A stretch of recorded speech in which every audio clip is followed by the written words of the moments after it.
વલસાડ પાલિકા દ્વારા લાખોના ખર્ચે શહેરની ધૂળ સાફ કરવાના ડસ્ટિંગ મશીન અને ટ્રેક્ટર ધૂળ ખાઈ રહ્યા છે।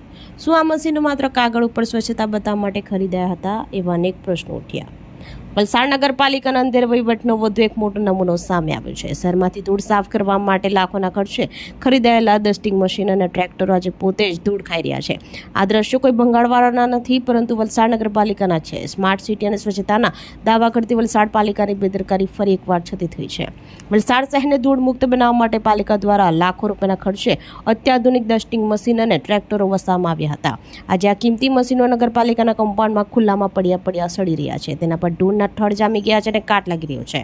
એક તરફ વલસાડના રસ્તા ઉપર ઉડતી ધૂળને કારણે વાહન ચાલકોને રાહદારીઓ ત્રાહિમામ પોકારી ગયા છે। શ્વાસના દર્દીઓ વધી રહ્યા છે, ત્યારે બીજી તરફ આ ધૂળ સાફ કરવાનું મશીન ખુદ મેન્ટેનન્સના અભાવે કચરો બની રહ્યું છે। શું આ મશીનો માત્ર કાગળ ઉપર સ્વચ્છતા બતાવવા માટે ખરીદાયા હતા? એવા અનેક પ્રશ્નો ઉઠી રહ્યા છે।